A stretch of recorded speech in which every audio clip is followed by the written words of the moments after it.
pas là, bah les souris dansent. Quand le chat n'est pas là, bah les souris dansent. Quand le chat n'est pas là, bah les souris dansent. Quand le chat n'est pas là, bah les souris dansent. Salut, c'est Nicolas Bateau. Suivez Samedi Sport sur Canal 2. Mesdames et messieurs, bonsoir. Bienvenue dans cette édition de Samedi Sport et en direct et en exclusivité sur les antennes de Canal 2. Merci à vous d'être assis devant le petit écran pour assister bien sûr au meilleur du sport. Audrey Dioya qui est avec nous, qui va nous accompagner dorénavant. Audrey, bonsoir. Bonsoir Giscard, bonsoir à tous les téléspectateurs de Samedi Sport. Très bien, on va en profiter pour dérouler avec vous, bien évidemment, pour cette première avec l'arrivée d'Audrey, le sommaire de cette édition. Avec nos invités foot, Alexandre, vous avez mis un terme à votre carrière internationale avec le Cameroun à l'issue de la Coupe du Monde 2014, qui a été très difficile, il faut le dire, pour le Cameroun. Hugo Brousse, le nouveau sélectionneur du Cameroun, vous a convoqué il y a quelques jours pour les 2 matchs éliminatoires à la CAN 2017, c'était contre l'Afrique du Sud, mais vous avez refusé à 28 ans. Pourquoi vous refusez ? La réponse édifiante d'Alexandre Song sur son absence en dit long sur sa position. Un état des lieux s'impose. Au sommaire de votre édition, le retour espéré et imminent de la star camerounaise de basketball, Joel Embiid sur les parquets de la NBA. Ensuite, la rencontre au sommet de la Ligue 1, New Star Coton Sport et le dossier fracassant de la semaine, le Panama Papers, un énième scandale dans le milieu du sport et en particulier du football business, avec une implication des tenants de cet univers. A-t-on coutume de dire que l'avenir appartient à ceux qui se lèvent tôt ? Comment le Gabon, via la CAN 2017, est devenu la locomotive sportive de l'Afrique centrale, tandis que le reste des nations autour d'elle sont à la queue leu. Messieurs et dames, sur les antennes de Canal 2 International, voici pour vous Samedi Sport. Nous allons à présent passer à la présentation de ceux-là même qui vont nous accompagner tout au long de cette émission ce soir. Nous allons bien évidemment commencer par nos consultants Arthur Njongwane. Bonsoir et bienvenue sur ce plateau. Bonsoir Audrey, c'est un plaisir. Bonsoir Edith, bonsoir à tous les panélistes et à tous les téléspectateurs qui nous suivent. Voilà, juste à côté de vous, Edith Giscard, nous avons Abou Daga, qui est un autre consultant de cette émission. Bonsoir et bienvenue sur ce plateau. Bonsoir Audrey, bonsoir Edith Giscard, bonsoir à tous ceux qui nous regardent. Nous avons avec nous l'entraîneur de Coton Sport de Garoua, Lionel Sokoya. Oui. Voilà, c'est bien ça. C'est bien ça, oui. Bonsoir et bienvenue sur ce plateau. Bonsoir et merci de m'avoir invité. Voilà, nous allons passer à la première rubrique de cette émission, la média presse, l'actualité de la presse cybernétique locale et de la presse sportive internationale. Le montage est signé Brian Owembe. Est-ce que votre enfant rêve de devenir un joueur de football célèbre? Chaque minute, un enfant meurt du paludisme. Le paludisme est évitable et traitable. Je sais maintenant que le paludisme peut être évité en dormant sous une moustiquaire chaque nuit. Traitable en allant à l'établissement de santé dès les premiers signes de fièvre pour un test du paludisme. Ensemble, nous pouvons aider nos enfants à réaliser leurs rêves. Unis, nous pouvons battre le paludisme. Bonsoir et bienvenue dans la rubrique Média Presse. On débute avec le site Camfoot qui fait un zoom sur le coût du projet Goal et la trajectoire de Monko Biroué, le sélectionneur des U17 dames qui serait sur les traces d'Enon Gertrude selon le site. La suite avec Samedi Sport, votre site qui revient sur la pose de la première pierre du projet Goal 3 et le classement des buteurs camerounais de la diaspora. Et surtout la remontée de Coton Sport. De Sun Sport croit fermement à la possibilité des Citizens de se qualifier pour le tour suivant après le match aller à Paris. Abola au Portugal, Gaëtan, Jesus et Lindelof incarnent au mieux les hommes clés du Benfica cette saison pour les exploits attendus en Ligue des Champions. Tuto Sport annonce la volonté ferme de la vieille dame de faire parvenir Pastore dans le calcio. Il n'est pas le seul parisien dans le collimateur du club italien. L'on parle aussi de Cavani. La titraille très claire de Marca, le quotidien espagnol, celui qui ne croit pas en la remontée du Real Madrid à Santiago Bernabéu peut penser à céder son siège à d'autres sauces. Du côté du quotidien espagnol Sport, l'on évoque le club allemand de Wolfsburg qui aurait mis à genoux les stars du Real Madrid en Ligue des Champions. Après les choix tactiques de Laurent Blanc et la contre-performance du PSG dans son ensemble, le quotidien L'équipe pense déjà à un espoir pour espérer se qualifier face à Manchester City. Du côté de France Football, qui titre en début de semaine, la menace City a fini par avoir tout son sens au vu du scénario produit hier au Parc des Princes. Ce sera tout pour cette rubrique Média Presse. À très bientôt.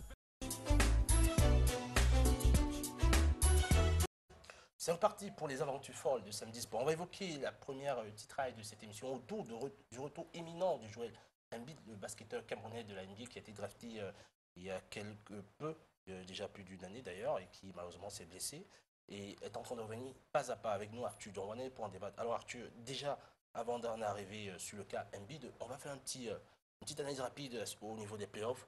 Où ils en sont, les clubs respectifs, surtout les clubs des Camerounais, les Sixers avec Joel, même s'il est blessé, et ensuite, bien sûr, les Los Angeles des Clippers.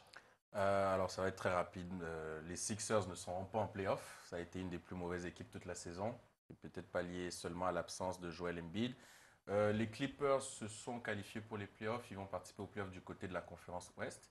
Conférence qui est dominée, comme vous le savez, par les Golden State Warriors de Stephen Curry et par les San Antonio Spurs de Tony Parker. C'est une première où on retrouve un Camerounais qui fera partie, qui va participer aux playoffs. Avec de mémoire, peut-être, ça vous revient?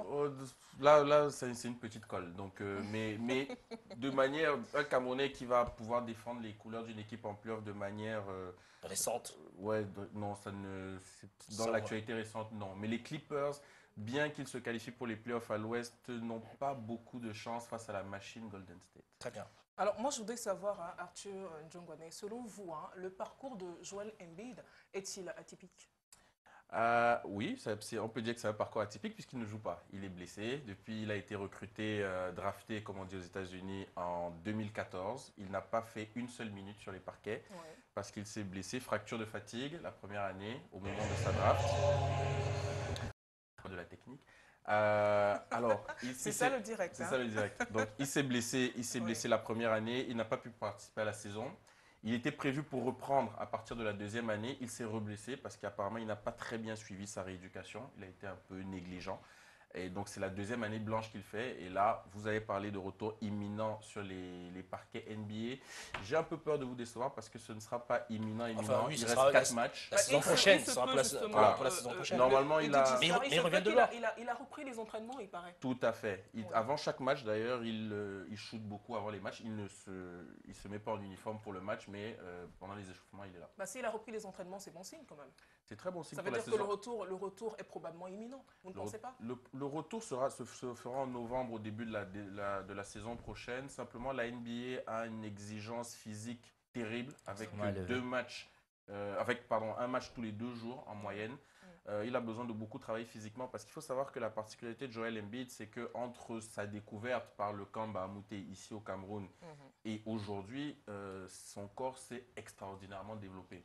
Et avec les exigences de la NBA, ce corps qui se développe, la fracture de fatigue, tout ça c'est un peu lié. Donc en ce moment, il est suivi de manière très très précise au niveau santé pour s'assurer que lorsqu'il reviendra, probablement en novembre, ça puisse être de manière beaucoup plus compliquée. Et quand un joueur a une rechute comme il l'a eu, c'est-à-dire qu'il a fait une rééducation qui n'a pas marché, on prend encore moins de risques, surtout que la saison est presque terminée, donc on n'a pas besoin de risquer. Et en termes de blessure du cas Joel Embiid, on va voir en image effectivement ce qu'il en est, et pour essayer aussi d'avoir l'avis de Lionel par rapport à cela. On va juste remarquer effectivement que Joel Embiid a une blessure, une partie très sensible de son corps, notamment le scaphoïde, qu'on va voir à l'image qui va s'afficher dans un petit instant. Et là, on remarque justement où est situé justement le scaphoïde, juste en dessous du péroné et bien sûr du tibia, pas très loin du muscle métatarsier. Alors, coach Lionel, vous qui êtes dans le milieu du sport, lorsqu'un joueur a ce genre de blessure au niveau justement de cette partie du corps, du pied, est-ce que c'est une situation assez grave, dangereuse? Est-ce que les Sixers ne font pas bien de ne pas prendre le risque avec lui? Ouais, c'est compliqué, il faut prendre son temps, tout simplement. Bien récupérer, bien se reposer et repartir quand on est vraiment prêt. Parce que si on reprend trop tôt, on se reblesse et c'est quelque chose qui vient en chaîne. C'est un muscle sensible, très sensible. Oui, non, je veux dire, de toute façon, dès qu'on a une fracture de fatigue, c'est qu'il y a un souci. C'est comme on a dit, le changement un petit peu d'entraînement, de changement de séance d'entraînement. On vient d'une structure et on va dans une autre structure où c'est plus professionnel, où il y a plus d'entraînement, où on joue tous les 2 jours, c'est très compliqué. Très bien, on va voir tous ensemble justement ce documentaire autour de Joel Embiid du côté de la NBA. On revient à vous dans quelques instants.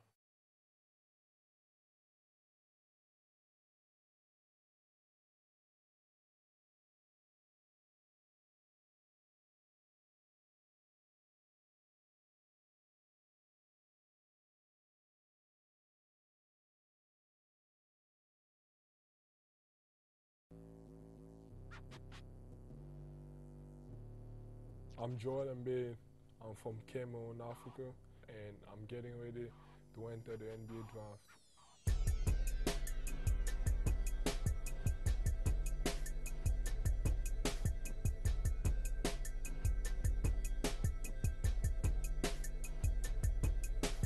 Cameroon, most of the people play soccer. I never really got into, I was just playing volleyball.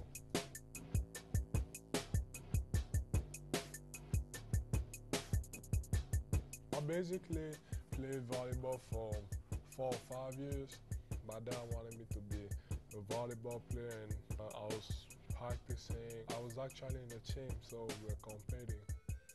For me, for myself, I hate losing. First time I watched basketball was the final, the NBA finals. Kobe, that year they won, and that's how I fell in love. I wanted to do it, but my dad, he didn't let me play because he thought I was gonna get hurt. And then I had one of my uncles there. He had to talk to him, and he was like, you just have to let him try.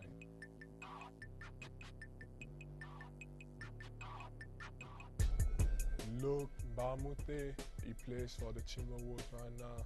He had a camp back in Cameroon.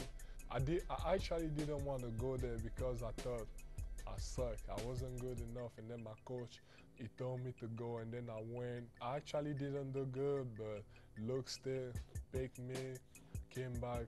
Luke found me a scholarship to go to Montverde Academy. Coming to the US 3 years ago, it was hard. That playing up was long, and I was by myself. I didn't know what I was doing, not knowing the language, and I wasn't really good at basketball because that's the year I started playing basketball. So when I got there my junior year, I couldn't catch the ball. Like, I was getting pushed everywhere. People just making fun of you, and I think that made me better. Like, just watching them making fun of me made me think that I gotta get better and gotta get in the gym every day, work out. I transferred to a new school, and that's how Kansas got involved with other top schools in the country, and I signed with Kansas. In college, I didn't really have the chance to show what I could do because every time I touched the ball, they were double team or triple team, so I didn't really get to show my post move, but I think I have that kind of game. Like, I can be a good offensive player. I'm good on defense, blocking shots. That's the main thing I did in college.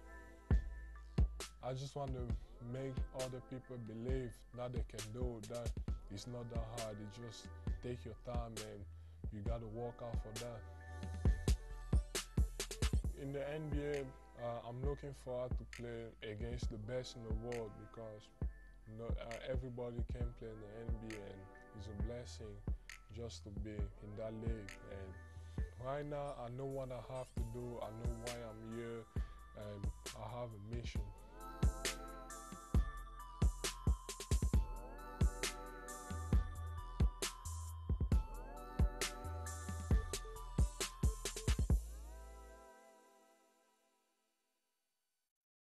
Oui, effectivement, c'était le Joël Embiid. On va s'intéresser avec vous, bien sûr, Audrey et Arthur Dormanet, à son éventuel rétablissement. Oui, justement, on regarde tout ce qui arrive à ce jeune joueur, parce qu'il faut rappeler Edith Giscard qui n'a que 22 ans. Hein. Oui. Voilà, au regard de tout ce qui lui arrive, peut-on penser, Arthur, que sa carrière puisse être compromise, voilà. Alors, il y a des risques. Il est jeune, c'est un avantage, mais lorsqu'il a 2 fractures de fatigue, en tout cas une rechute, au bout d'un an comme il l'a vécu, il faut être très cautious, comment dire, il faut être très prudent avec lui. Sa carrière, on le saura, là on peut que spéculer, on le saura à partir de novembre, lorsqu'il pourra jouer 82 matchs. C'est vraiment très exigeant pendant une saison complète, sans rechute. Il s'est exilé au Qatar pour suivre une 2e rééducation beaucoup plus sérieuse. Donc, plus stricte. Beaucoup plus strict. Donc, et là, il est vraiment suivi, un peu comme mon ami Abou Daga disait, il est vraiment suivi de manière très précise. Donc, on aura la réponse en novembre. On a eu des cas précédents, des sportifs de haut niveau qui ont eu ce type de blessure en début de saison, mais qui ne sont jamais revenus. Et est-ce qu'il y a une chance qu'on n'en arrive pas à cette situation? Alors le problème de cette blessure n'est pas forcément lié au fait qu'elles sont en début de saison, en fin de saison. C'est la nature même de la blessure. Vous savez, il y a eu des basketteurs qui ont eu des carrières totalement terminé à cause de ça. Dans le basket américain, qui ne se souvient pas dans les milieu des années 90 d'Anthony Hardaway, qu'on appelait Penny Hardaway, qui a eu cette fameuse blessure et qui n'est jamais revenu. Alors, on en a eu d'autres, des Stoudemire, des Grant Hill qui, eux, ont pu revenir, mais c'est parfois très compliqué. À mon avis, la zone que vous avez montrée du scaphoïde, c'est gérable. Très souvent, les basketteurs américains, c'est au niveau du genou. Lorsque ça claque, ça devient un peu plus compliqué. Mais là, je pense qu'avec la zone qui est touchée ici, c'est bien géré. Vraiment, avec beaucoup de prudence, ça pourrait aller. C'est une zone délicate, donc il y a des chances qu'ils reviennent, mais qu'ils ne reviennent peut-être pas au top de sa forme. Le problème, c'est que Joel Embiid a été recruté comme un rookie, c'est-à-dire il joue en universitaire. Enfin, il n'est pas encore arrivé à NBA. On ne sait même pas aujourd'hui ce qu'il vaut en tant que professionnel. Donc, vu qu'il n'a pas encore joué, il n'a pas encore eu de temps de jeu. Très bien, on parlait de carrière justement internationale. On va s'intéresser à un tout autre sportif. Ce sera plus, bien sûr, dans la même discipline, ce sera plutôt dans le milieu du football, qui a répondu aux questions de Alexis Roux, de la tribune sport, sur effectivement le média Bein Sport, sur sa non-participation, du moins sa non-présence avec les Lions indomptables du Cameroun. On écoute les propos d'Alexandre Tsong.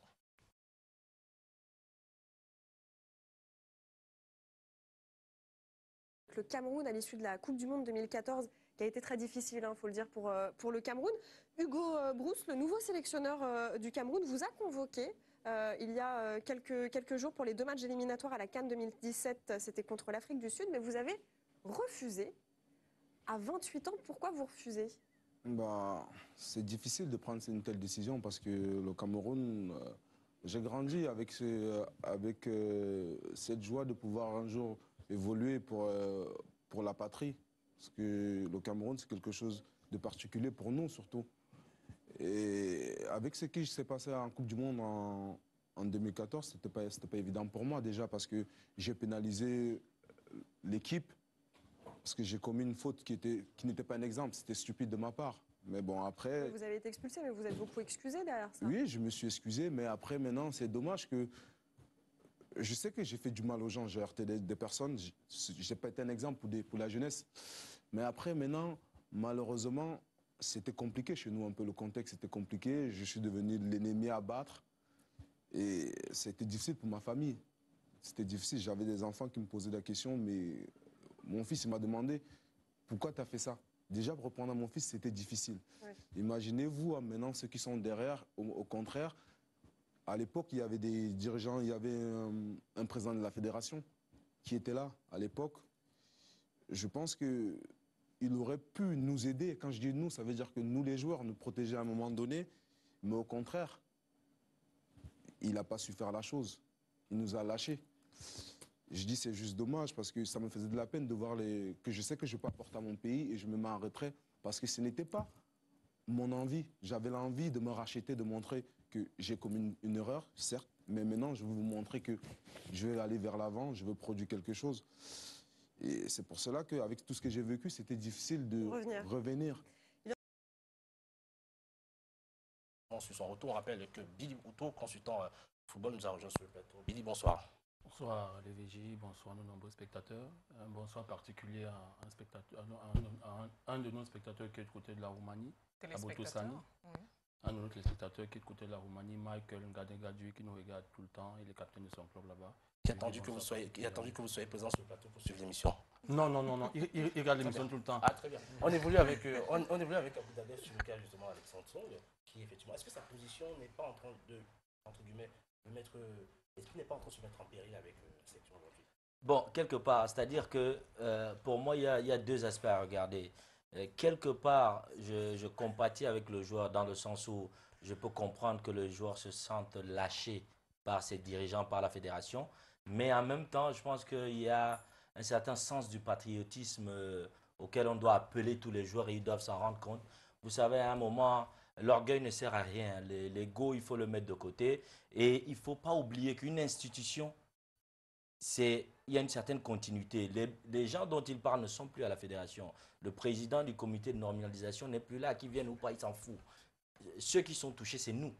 Nous, les fans de football, nous, les gens qui travaillent dans le foot, qui voulons avoir Alexandre Tsong au sein de l'équipe nationale du Cameroun. Et nous savons qu'il peut apporter à cette équipe. Donc, je peux comprendre qu'il ait été frustré de ne pas avoir eu le soutien de la fédération. Mais la première des choses, ce qui me plaît, c'est qu'il reconnaît ses erreurs. Ouais. Mais quand vous les reconnaissez, vous devez savoir qu'il y aura forcément des répercussions et des conséquences. Ça peut même aller à l'extrême. moi, à mon humble avis, il aurait dû revenir en sélection et faire une conférence de presse et s'expliquer comme il l'a fait dans ce média étranger, mais être sur le terrain et se battre pour la nation. Je suis convaincu que peut-être que cela a été fait maintenant et qu'il reviendra, mais il aurait dû venir jouer et permettre à la sélection de réussir parce que la personne dont il parle, nous savons tous, c'est l'ex-président du comité de normalisation, Joseph Owona, n'est plus là. Ce n'est pas pour autant que la fédération va s'arrêter, ce n'est pas pour autant que le football au Cameroun s'arrête, ce n'est pas pour autant que l'équipe des Lions Indomptables va arrêter de fonctionner. Donc c'est des individus, ce n'est pas à cause des individus qu'il faut pénaliser la nation. Il a reconnu ses fautes. Il a été à l'extrême. Il doit aussi reconnaître peut-être que le président du comité de normalisation est aussi allé à l'extrême. Il y a eu pire, hein, à Boudaga, quand vous dites qu'il allait à l'extrême.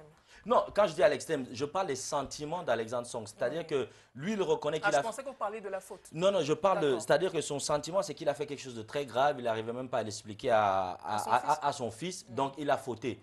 Mais il doit accorder le droit aussi aux dirigeants de la fédération de fauter. Ils ont peut-être été aussi... Non, c'est vrai, ils ont peut-être été aussi extrêmement surpris par le geste, qui n'ont pas su comment réagir ou qu'ils ont réagi à l'extrême.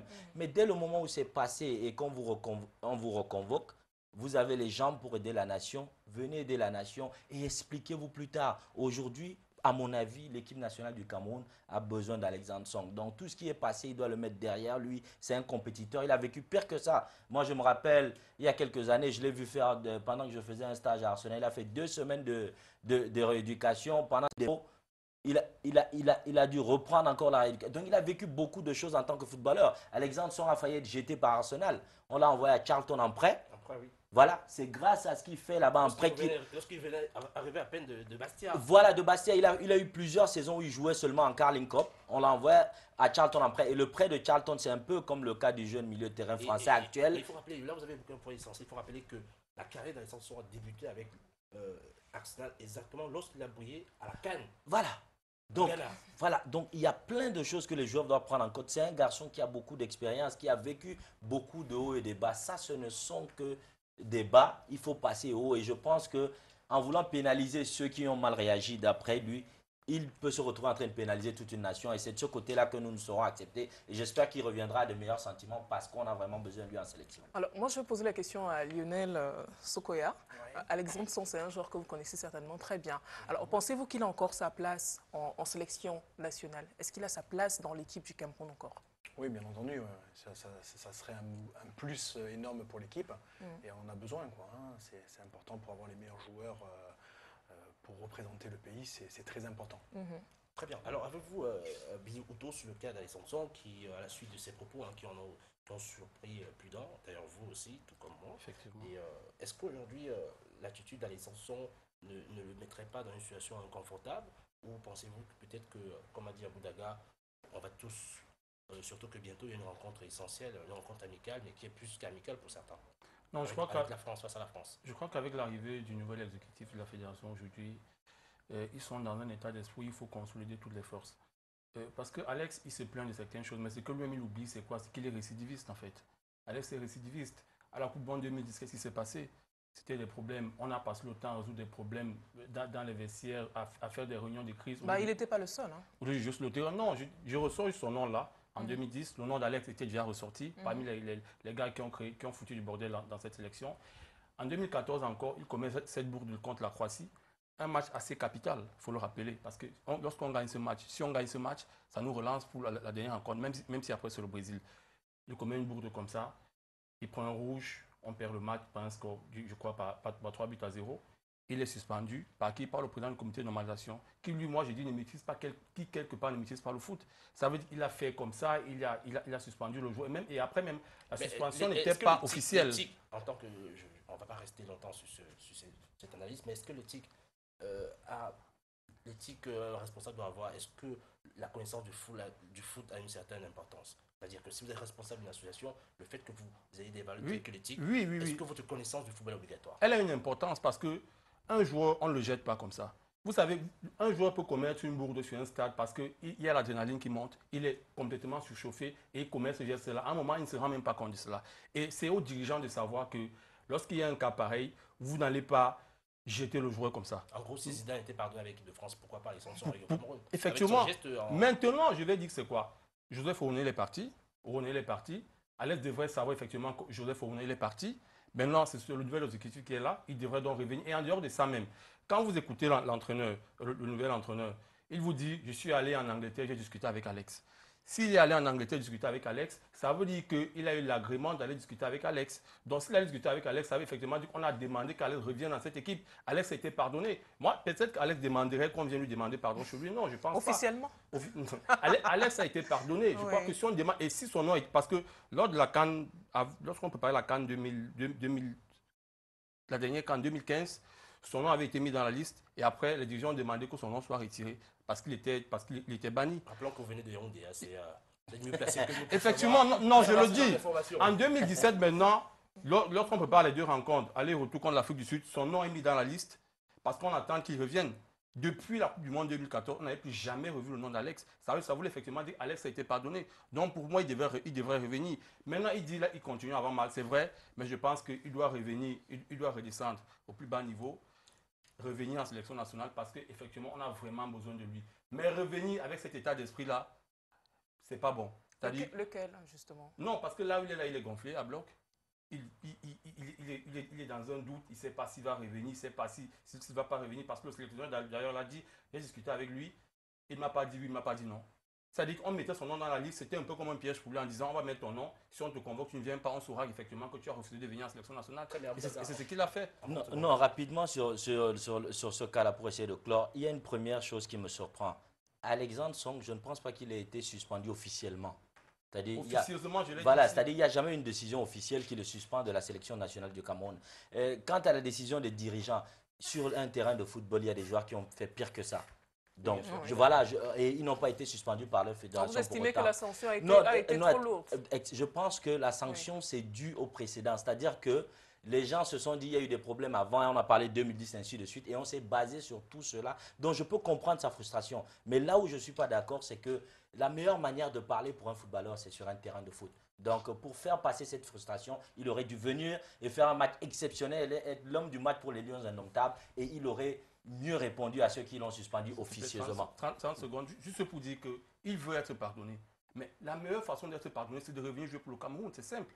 Très bien, on va évoluer avec vous, bien sûr, Audrey aussi, avec la seconde rubrique de cette édition, le Man of the Day, au montage. Brian Roby.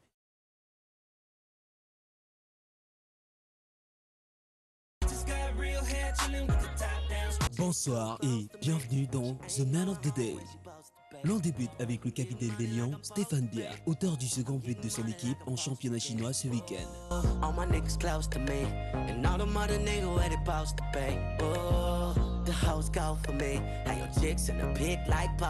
Samuel Eto'o n'en finit pas de nous surprendre. L'attaquant d'Antalya Sport a inscrit son 17e but de la semaine en championnat face à Akis Abelitin.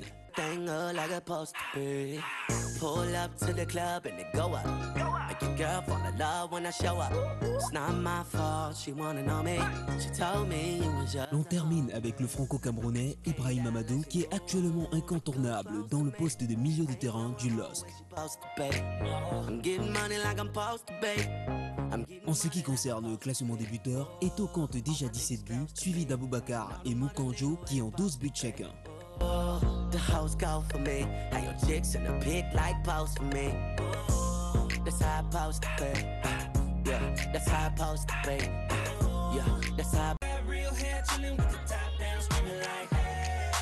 Alors, à vos votes sur nos pages Facebook, Twitter, YouTube pour The... C'est reparti pour les aventures folles de Samedi Sport. On va évoluer avec l'actualité sportive concernant le football local, le focus local, effectivement, pour la rencontre qui était en direct cet après-midi sur les antennes de Canal 2. Le stade de Dola qui recevait le Coton Sport, le champion en titre, le leader face au champion. Et bien sûr, c'est la raison de la présence aussi de Lionel Sokoya sur le plateau, l'entraîneur de Coton Sport de Garoua, qui va déjà nous expliquer la rencontre en elle-même, selon lui, comment elle a été. Surtout, on peut parler quand même de la domination, entre guillemets, de Nousta, qui a quand même ouvert le score. C'est vrai, lors de cette rencontre, un but encore d'un joueur que vous ne connaissez peut-être pas, mais que vous avez pris la peine de découvrir, Macon, qui est un véritable joueur assez conséquent pour ce championnat. Oui, Sur l'ensemble du match, moi je pense qu'on a 35 très bonnes minutes. On a le monopole du ballon, on a les situations dangereuses. Après, on a reculé d'un cran. On a reculé d'un cran en fin de première mi-temps, sur les 10 dernières minutes. Et en deuxième mi-temps, on est reparti sur de bons rails, avec une domination encore dans le jeu. Je pense qu'on a été intéressant dans le jeu. Et on prend ce but à un mauvais moment, à un quart d'heure, 20 minutes de la fin. Et on a je pense, les ressources nécessaires pour revenir dans le match, par un bon coup franc d'Atouba. Et ensuite, on a 2-3 situations. Donc je pense que c'est un match équilibré. Je pense que sur l'ensemble du match, on a eu plus de maîtrise dans le jeu.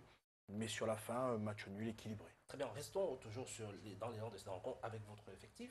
Vous vous intéressez au cas de vos internationaux qui ont connu des compétitions internationales, bien sûr, il y a quelque peu.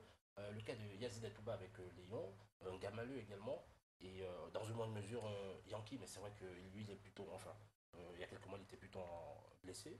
Et on a remarqué que ces internationaux n'ont toujours pas retrouvé leur meilleur niveau. À quoi cela est dû? C'est dû à cette compétition qui s'est déroulée précédemment ou ce sont des choix personnels de l'entraîneur? Non, c'est des cas différents. Je veux dire, déjà, le Chan s'était très mal passé. Je veux dire, on ne met pas un Chan qui commence au mois de décembre, qui finit au mois de janvier, en pleine compétition. Est-ce que ce n'est pas le championnat local qui est plutôt mal... Non, parce que si jamais on avait commencé au mois de septembre, le Chan aurait été toujours à la même période. Donc le Chan aurait dû être mis avant la fin d'année, avant fin décembre, pour qu'on puisse bien travailler. C'est vrai que les joueurs sont arrivés un peu tard, sont arrivés fatigués, sont arrivés blessés. Je veux dire, moi j'ai commencé les 2 premiers matchs championnat sans mes internationaux. Donc Atouba aujourd'hui c'est un choix. On a joué lundi, vous savez, on a joué face à Dragon. Ouais, Dragon. D'ailleurs, il y a une petite polémique que vous n'arrêtez pas de remettre comme ça sur la sellette par rapport à un but qui vous aurait été refusé. Alors relatez-nous un tout petit peu. Que s'est-il passé exactement? J'ai pas compris, je pense que personne n'a compris, même dans le stade on n'a pas compris. Les arbitres, je pense il y a eu un coup de magie, je sais pas, ils ont vu quelque chose, un fantôme. Il y a notre joueur Bataille qui fait une reprise de volée de 25 mètres dans les buts. Et là, l'arbitre, comme je dis, par magie, lève le sans-drapeau en indiquant je sais pas quoi. Peut-être un hors-jeu imaginaire. Mais bon, c'est pas la première fois depuis le début de championnat, parce que sur les 10 journées, ça fait 8 fois que ça se passe très très mal, que les arbitres... Donc je connais pas la raison pour laquelle Coton est pris à partie, on va dire, par les arbitres depuis le début. Donc c'est très embêtant et très frustrant. C'est pas trop facile de réagir comme ça? Oui, non, c'est facile. Coton est pris à partie? Ben oui, mais je regarde, moi je vous parle... Vous pensez que les arbitres sont contre vous? Ah bah oui, mais ça c'est même pas... C'est pas une excuse, c'est pas une excuse. Alors je vous explique, je parle des arbitres, mais je parle de Canal 2 aussi. Regardez, moi je regarde... Canal... Attention. Ah oui, mais je vais vous dire. Je regarde les images de Yaoundé. On montre que les actions de Dragon et aucune action de Coton. On ne montre pas le pénalty flagrant, on ne montre pas le but refusé. Donc moi je me pose des questions. Là vous tirez sur Canal 2, vous êtes sur Canal 2. Ah bah oui, mais c'est pas un problème, vous savez. Moi j'ai peur de personne. Attention. Oui. Lionel, au-delà de cette polémique, il y a un point assez essentiel. Comment vous trouvez, vous qui venez du Gabon, justement, du championnat gabonais, comment vous trouvez le niveau du championnat camerounais dans son ensemble? Je pense qu'il y a des bonnes équipes, des bons joueurs, c'est assez solide, il y a de la qualité. C'est pour ça que j'aimerais bien que le sélectionneur vienne un peu voir les matchs, pour voir un petit peu les joueurs locaux, parce qu'il y a des très bons joueurs. On parlait d'Atouba tout à l'heure, il n'a pas joué lundi, et il n'a pas joué aujourd'hui parce que lundi il a joué tout le match. Aujourd'hui il a joué, ça a été le meilleur au niveau du Chan, c'est parce qu'il a été 3 fois meilleur joueur. Il n'a pas été sélectionné, c'est une petite surprise aussi. Moi je pensais qu'il allait être sélectionné, comme d'autres. Moi j'ai des très bons joueurs, mes défenseurs, mes milieux de terrain, ceux qui ont été au Chan, et d'autres aussi.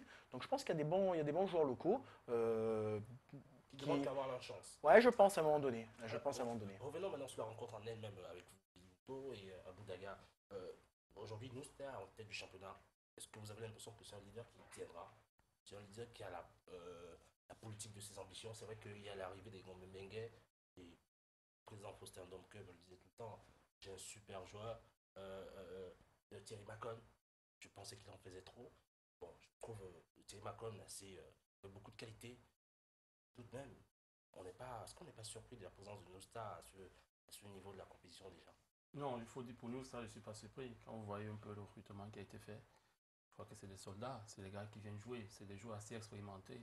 Et quand vous faites un recrutement avec des joueurs assez expérimentés comme ça, c'est pour aller discuter, bagarrer pour le titre. Mais sauf que moi, j'ai une inquiétude par rapport à cette équipe. C'est quoi? C'est que c'est une équipe, au mois de juin, juillet, il y a beaucoup de gars dans cette équipe qui ont déjà été professionnels, qui sont revenus. Il y a des gars déjà assez expérimentés. Et à un moment, parce qu'il faut le rappeler ici, la première saison de New Star, on a connu ce problème. C'était pratiquement le même casting. Et à la fin, il y a eu une cassure parce qu'il y avait des mésententes entre le président et les joueurs. Ils ne s'accordaient pas sur certains violons. Et il y a des joueurs qui voulaient partir. Là, le mercato s'ouvre en juin. Un garçon comme Macon, qui a déjà 3 buts, qui fait une superbe saison, il sera sollicité. Lui qui a joué à l'Espérance de Tunis, vous ne direz pas à Thierry Macon ne part pas parce que New Star va être champion. Là, il y a un problème. Vous verrez donc que les meilleurs joueurs même de l'équipe voudront partir. Et si les meilleurs joueurs de l'équipe commencent à partir, quels sont ceux qui vont les remplacer? C'est assez mobile. C'est-à-dire que quand vous vous arrangez à faire un recrutement comme ça, à prendre des joueurs assez matures, des joueurs qui ont déjà plus de 25 ans, moi je dis, il y a ce problème à regarder. Et en dehors de ça aussi, il y a le problème des vestiaires. Vous savez que New Star a été éliminé en Ligue des Champions. Pourquoi? Parce que lorsqu'ils sont revenus du Tchad, il y a eu une réunion de crise. Des joueurs ont été suspendus. Pourquoi? Parce que le président n'était pas content de certaines choses. Le Stade, c'était pas Coupe CAF. Dans la CAF, c'était pas Ligue des Champions. En Coupe de la CAF, autant pour moi, voilà. Contre une équipe du Tchad, où le président s'est exclamé en disant mais comment est-ce que je peux me faire éliminer par une équipe du Tchad? Là, c'est très grave. Donc, je dis, quand vous faites un recrutement comme ça, il faut peser le pour et le contre. Donc, le contre, c'est quoi? Parce qu'il y a des joueurs qui voudront partir. Il y a des joueurs aussi, à un moment, un mois de salaire n'est pas payé, 2 mois de salaire, une prime, 2, 3 prime ne sont pas payés. Le gars, lui, va rester au quartier parce que déjà, à cet argent, ce sont les parents, ce sont des pères de famille. Donc, moi, j'ai du mal. Et aussi, un autre aspect, la fatigue. La fatigue, l'accumulation des matchs. Non, je parle de champion. On ne peut pas parler de champion à la 8e journée, c'est impossible. Lionel aujourd'hui ne va pas nous dire aujourd'hui qu'on ne va pas commencer à dire Coton Sport ne pourra pas être champion. C'est très tôt. Parce que même Lyon blessé peut s'élever aujourd'hui, il devient champion. La saison dernière, Lyon blessé a fini premier à la phase aller. Mais qu'est-ce qui s'est passé à la fin? Donc en fait, je crois que pour véritablement regarder l'équipe de New Star, il va falloir qu'on attende le Money Time. Et lors du Money Time, je crains quelque chose, c'est quoi? C'est que ces joueurs-là qui pourront déjà à quelque part être fatigués, ou alors ayant déjà l'esprit ailleurs en se disant j'ai un contrat que j'irai signer en Arabie Saoudite, donc il y a tout ça. Donc sur le plan physique, sortir justement de ce sujet, Jessica, si tu le permets, je voudrais poser une question à Lionel Sokoya. Pour la course au titre, quel est l'adversaire de Coton Sport selon vous? New Star, Union de Douala ou Coton même? Non, toutes les équipes. Moi, je n'ai pas vu une équipe vraiment au-dessus du lot. Alors, toutes les équipes se valent selon vous? Tout à fait. Aujourd'hui, le plus gros problème, c'est les terrains. Parce qu'aujourd'hui, vous allez jouer sur des terrains en terre, des terrains stabilisés, c'est très compliqué. Donc, à partir de là, quand vous jouez dans des terrains, le niveau se nivelle. Il n'y a pas d'équipe forte, il n'y a pas d'équipe faible. J'ai trouvé une très bonne équipe à Aigle. J'ai trouvé une très bonne équipe. Vous l'avez fait tout à l'heure avec le coup de Canal 2. On va vous la faire. Dites-moi. Oui, bien sûr. Les terrains, je rappelle que lorsqu'on arrive à Garoua, vous avez un facteur qui met en avant le climat. Et lorsque vous arrivez dans des provinces du Cameroun, ces équipes mettent aussi en avant les terrains. Vous comprenez que chacun joue sur un facteur qu'il a en sa possession. Mais vous donnez-leur ce droit d'en jouer. Non, mais c'est pas un droit. Je veux dire, aujourd'hui...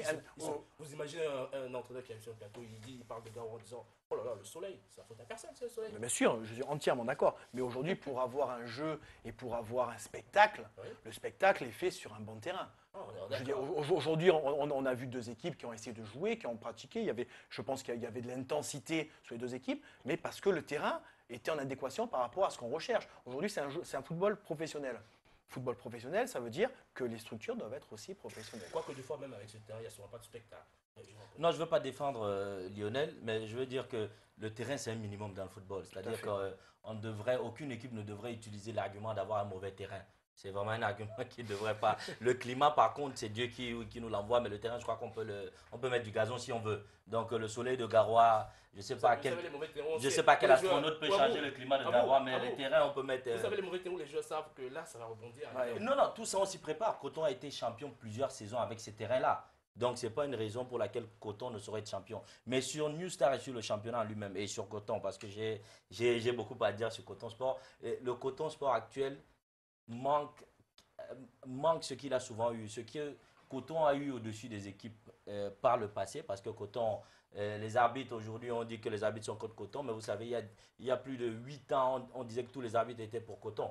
Donc, les supporters du football du championnat, pour eux, presque ils s'en foutent parce qu'ils sont habitués à ce qu'on dise que c'est plutôt Coton qui a les arbitres. Donc, dans le championnat camerounais, nous savons tous qu'il y a ces problèmes d'arbitrage arrivent très souvent. Parfois, on a l'impression que c'est contre soi-même, mais parfois, c'est juste le niveau des arbitres, parfois, c'est la mauvaise foi, il y a plein de choses. J'ai eu la chance d'être en Ligue 1 avec DAC. Je sais ce qu'on a vécu. Par moments, je suis sorti de mes gonds. Donc, l'arbitrage, ici, il faut s'y faire. Mais j'ai l'impression que la qualité de joueur que Coton a souvent eu, c'est plus la même chose. C'est plus la même chose. Honnêtement, je le disais au coach hors antenne, vous savez, Coton a toujours eu athlétiquement déjà une certaine vitesse et a toujours eu des tueurs, c'est-à-dire des garçons, même quand l'équipe ne joue pas si bien, qui ont la capacité de faire la différence, de gagner le match à eux. Et c'est ce qui, j'ai vu le match, j'étais au stade, ce qui a manqué à Coton. Quant à New Star, les problèmes externes, je vous garantis, les problèmes d'argent, ainsi de suite, à part peut-être Coton, qui, pour cette saison, je ne connais pas trop la maison financièrement, ainsi de suite, mais la majorité de nos équipes, ces problèmes de retard de salaire, ainsi de suite, ça passe partout. Je pense que le vrai problème aujourd'hui, il faut qu'on regarde la qualité de jeu des équipes. Moi, quand je regarde ce match en tant que technicien,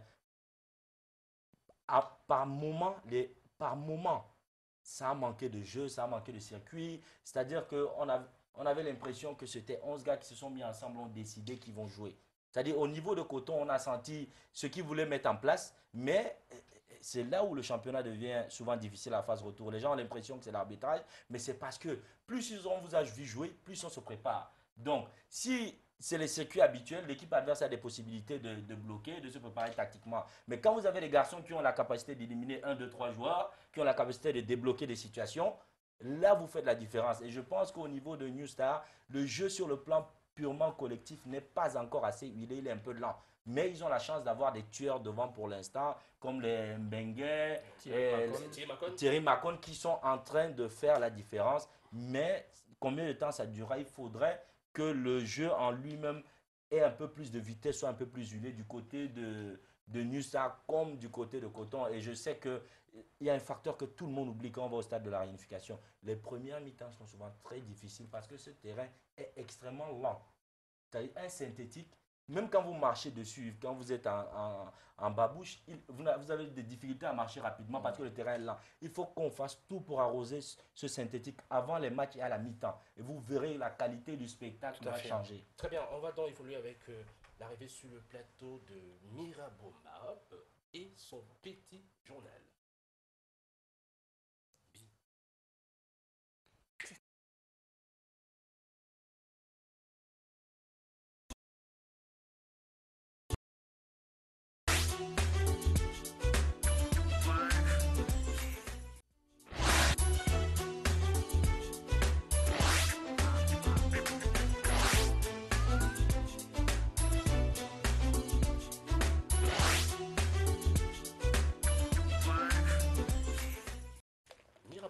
Qui est parmi nous. Bravo, bonsoir. Bonsoir, Eddy. La grande France. On se bat. Vous étiez au stade. C'était merveilleux. C'est vrai. Vous avez pris du plaisir. Non, pas vraiment. Ah ouais. C'est juste un but partout. Comme par hasard. On a connu les 4 buts partout parfois. Ah ouais, c'est vrai en plus. Je vous en prie, avec son petit journal.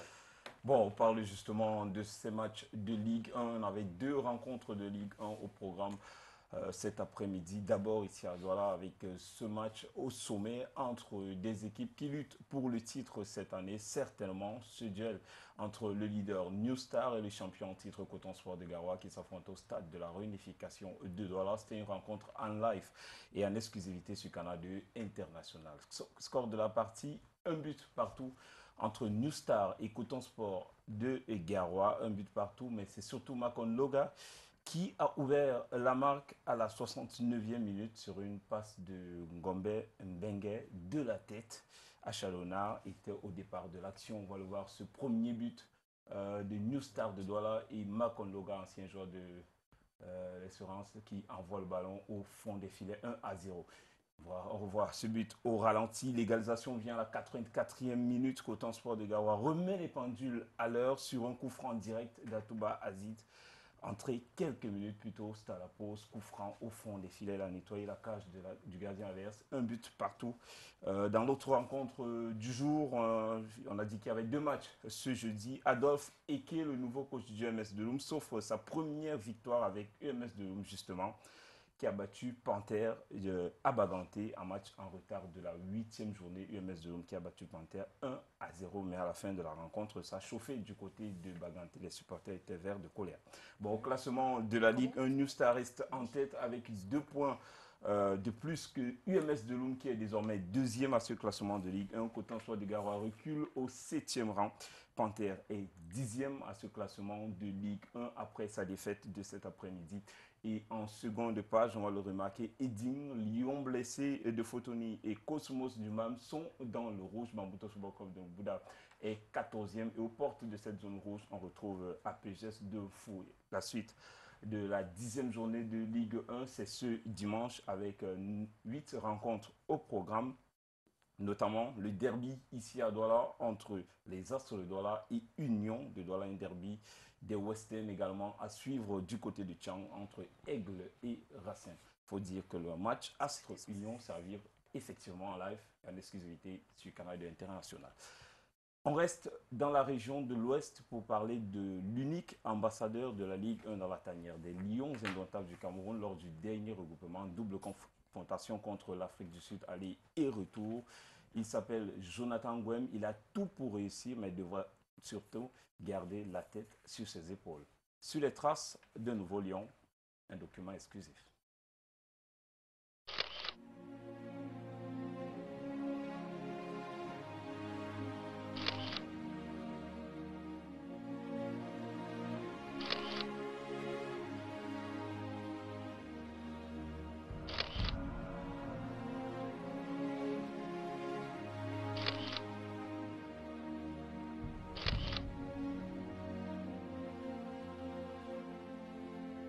Moi, c'était une émotion terrible parce que c'était ma première fois d'être convoqué avec les grands. C'est tout le monde qui m'appelait, c'est tout le monde qui voulait me saluer, c'est tout le monde qui voulait la photo avec moi.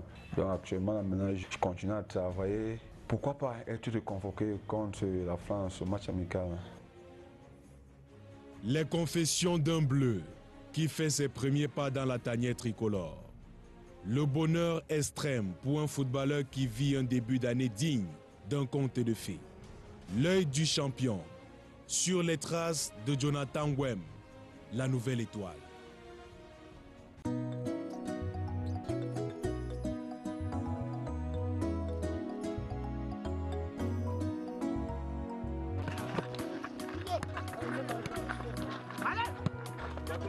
Voilà, ok.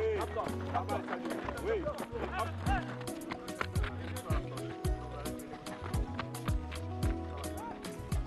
En quelques mois, Unisport de Bafang est devenu un club fournisseur de talents chez les Lions indomptables. Gwenindasi dans un premier temps, puis Jonathan Ngwem plus récemment. Le seul fait qu'on dise que cet enfant sort du sport, ça fait la fierté de tous les Onkamois. Et nous-mêmes, on est contents. Et en ce moment, moi, je me rends compte que je fais du bon travail. C'est-à-dire que le staff administratif, le président, le vice-président, y compris moi-même, on fait du bon travail. En ce moment, on est content. Le dernier en date, latéral gauche de formation, a été déniché au FC Savannah, une équipe régionale dans le littoral. On a eu une prise de contact, on a posé, et puis bon, j'ai pris rendez-vous avec lui, il est monté à de me retrouver. On en a discuté, je l'ai présenté au président, où le président a donné l'accord. Et la semaine qui suivait, il est redescendu à Bafang. Jonathan Ngwem est originaire de Pouma, dans la Sanaga maritime, une véritable terre de footballeurs. Dans mon village, quand même, il y a quand même beaucoup de professionnels, des anciens joueurs comme Oman Biik, Kana Biik et son fils Kana Biik qui joue à Toulouse. Et les voisins qui sont pas loin de nous, les Joël Matip. Et Ito qui n'est pas loin de nous, Ito qui est à 5 km chez nous. Donc, je peux dire que c'est la famille, donc sur les mêmes traces des grands frères. Son départ et son allure me montraient que celui-ci sera un footballeur. Parce qu'il n'a pas voulu faire quelque chose. Tout son temps passé pour le football. Un ballon se passe aujourd'hui, il exige à son père d'acheter un autre. Il est ramasseur de balles. À 4 ans, dans son village Guaideux, le Valasé. À 12 ans, il commence à jouer dans l'équipe de football du village, Lion blessé de Ngouaï 2.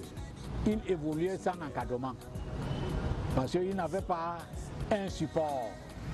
Bon, son support est normalement son talent. Après des débuts dans le club de son village, il s'exile à Douala et s'engage tour à tour avec Jeunesse de Bonamoussadi et FC Savannah. Quand j'étais en régional, on nous primait parfois 500, parfois il y avait les jours où il n'y avait pas la prime. Donc c'était pas facile pour moi parce que après les entraînements, parfois je rentrais à pied, je quittais de la cité SIC pour Niala. Troisième d'une fratrie de 5, Jonathan connaît une panne à l'allumage dès son arrivée dans le Honkam. C'est parce que je me rappelle mes débuts ici où j'ai fait pratiquement la phase d'aller sans jouer, où j'avais eu des problèmes pour ma licence. Et quand ma licence est même sortie, donc je peux compter le nombre de matchs où j'ai joué. Peut-être j'ai joué 5 matchs. Après une longue période de vaches maigres, faite de blessures, de problèmes administratifs et de crise de confiance, Gwem gagne en assurance. À 24 ans, il fait partie de cette race rare de latéraux gauche offensif et technique. Et il est très intéressant parce qu'il joue comme latéral gauche, mais je pense qu'il peut jouer comme milieu couloir. Et pour ça, il est plus offensif que les autres latéraux. Dès mon arrivée dans l'Unisport, il m'a accueilli comme un frère, comme un grand frère et tout. On a eu à passer de très bons moments ensemble. Mais vu la petite expérience que moi j'ai déjà sur lui, on a beaucoup discuté et j'ai trouvé en lui quelqu'un qui avait beaucoup de talent. Et il a su le démontrer au vu de tout le monde.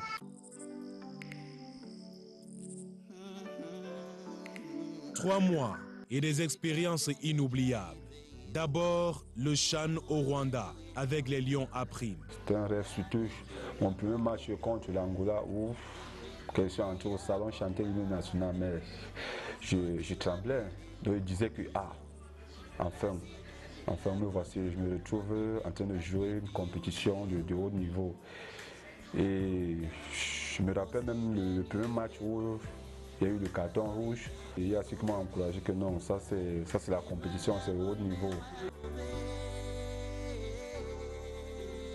Johnny connaît son baptême de feu avec les Lions indomptables lors de la double opposition contre l'Afrique du Sud, les 26 et 29 mars. Je suis arrivé en Bankoum au dimanche soir, j'ai trouvé Bikaminga, Abouna, on était seulement 3. Mais le lendemain, quand je me suis réveillé pour aller prendre le petit déjeuner, j'ai vu tout le monde, donc tous les gars que je rêvais voir.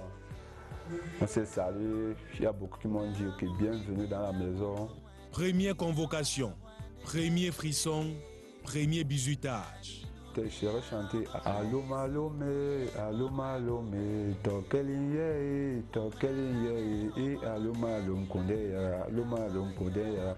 Mais quand il chantait, tout le monde s'est mis à applaudir, tout le monde était fier. J'ai fait pratiquement 30 secondes.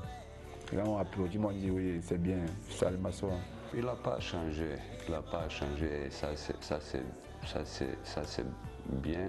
Il reste la même personne, vu que lui-même il m'a dit que dans la vie, le bonheur ne prévient pas. Quand ça vient, il faut toujours rester la même personne pour pouvoir contenir ces mêmes énergies, avoir le même respect de toutes les personnes.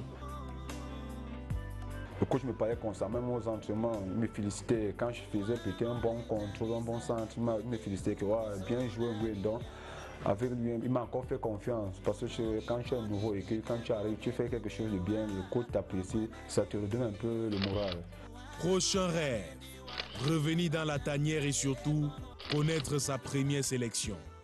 L'essentiel d'abord, c'est même pas d'abord même de jouer. L'essentiel c'est que je continue à travailler et c'est que je suis là pour apprendre. Je sais qu'un jour, le coach va me faire confiance et il ne veut pas le décevoir. Le France-Cameroun du 30 mai.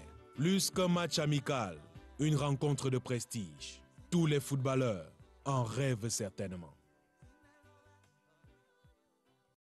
Effectivement, c'était le petit journal de Yarbab qui joue à nous en Yarbo. Avec le fameux sourire. Certains me demandent, certaines me demandent d'où ça lui vient ce sourire. Ah, ça va. Répondez-leur, Yarbo. Tout ce qu'on a n'est que le fruit d'une grâce. Ça, il Bravo Maroc qui joue les poètes. Tu crois quoi? C'était le petit journal du Bravo Maroc, pas tout de suite.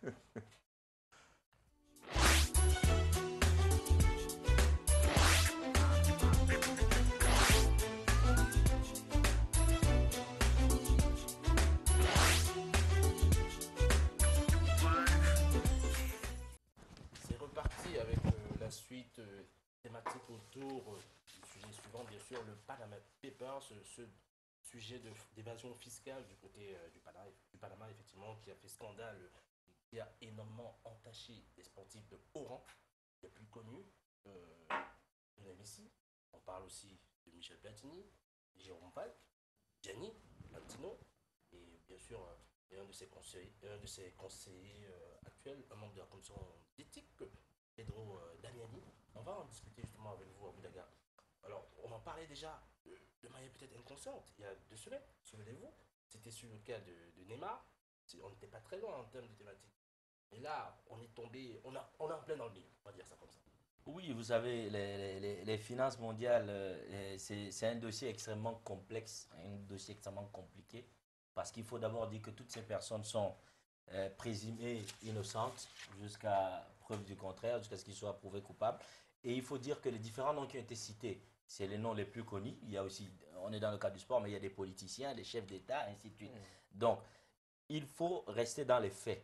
Par exemple, le cas de Gianni Infantino, de ce que nous savons du dossier, en fait, c'est un contrat qu'il a signé avec une firme qui a acheté les droits télé d'un match, de rediffusion d'un match, mais une firme qu'il a revendu plutôt à une autre entreprise qui était connectée avec le Panama. Donc, de son côté, il n'y a pas grand-chose de... comment dire... C'est selon vous, mais en tout cas, là, non, selon... Et l'un de ses bras droits, l'Italien Damiani, Pedro, qui est membre de la commission d'éthique, la FIFA a démissionné hier exactement. Oui, pour vous dire... Non, là, on parle d'un de ses bras droits. Le bras droit, le cas, moi je parle du cas Gianni Infantino à lui-même, de ce que la presse nous rapporte. On ne l'accuse pas d'avoir donné un contrat qu'il n'aurait pas dû donner, ainsi de suite, juste qu'il y a une société écran. C'est-à-dire que, qu'est-ce qui se passe? J'ai besoin de signer un contrat avec Eddy Giscard.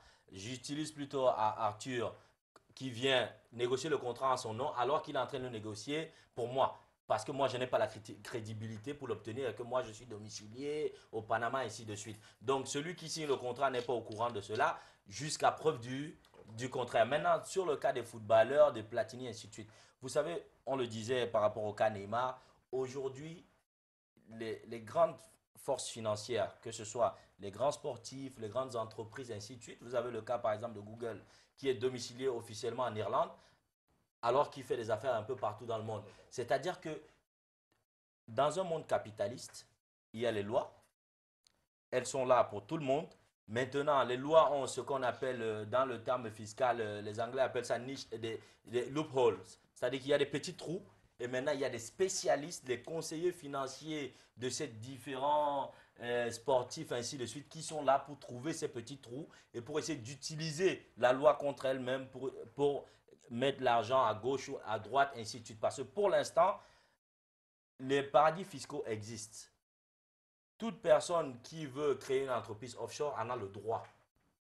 Qu'est-ce qui se passe maintenant? Le fait que ce soit offshore, ces pays-là ne divulguent pas ce qui se retrouve dans les comptes, n'ont pas le droit de divulguer comment l'argent est arrivé, ainsi de suite. Donc, par rapport à cela, il y a beaucoup de choses mafieuses qui peuvent se faire par derrière. Mais pour l'instant, personne n'a été reconnu coupable d'avoir fait de l'évasion fiscale. Parce que paradis fiscal et évasion fiscale, c'est deux choses totalement différentes. Je vous prends un exemple très simple. Ministre français qui était lui censé chasser ceux qui cachaient leur argent et a été reconnu comme celui qui lui-même était en train de cacher de l'argent à Singapour. Pour finir, je vais dire ceci. Pour moi, il y a quelque chose qui a été démantelé naturellement parce que quand on voit le nombre d'organes de presse qui ont enquêté, le temps que l'enquête a prise pour en arriver à ces divulgations, mais je pense qu'au niveau, par exemple, du footballeur Messi, comme on parle de football, la famille Messi a fait un communiqué pour dire que ce compte n'a jamais eu d'argent dedans. Mais attention, le cas Messi, on y revient, puisqu'en fait, ils sortaient juste, apparemment, d'une affaire similaire en Espagne. 10 jours plus tard, au vu des informations qui ont fusé, effectivement, on s'est rendu fuité. On s'est rendu compte qu'effectivement, Messi, de son côté, en tout cas, son père, lui, c'était lui le responsable de cette, de cette société offshore qui était ouverte du côté de Panama. Mais le El Mundo Deportivo l'a relaté, je crois lundi, effectivement, le Mundo Deportivo a relaté qu'effectivement, la signature de Messi figurait dans certains documents, dont Messi avait connaissance. Non, d'où la justice se plaint, parce que on venait à peine d'en terminer avec une autre affaire fiscale du côté de l'Espagne. C'est effectivement pour ça que c'est en train de faire aussi...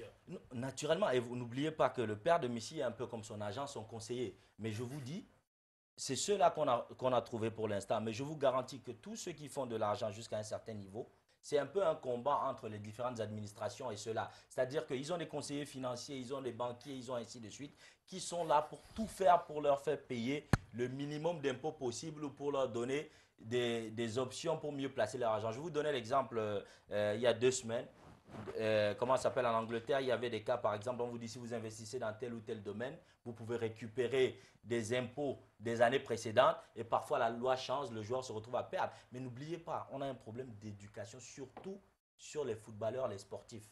Vous savez, un gamin, il se retrouve à 12 ans dans un centre de formation. Il va peut-être à l'école, il fait à 17 ans, il devient professionnel, 18 ans. Messi a commencé à 17-18 ans. Il n'a pas vraiment de formation quant à la gestion financière.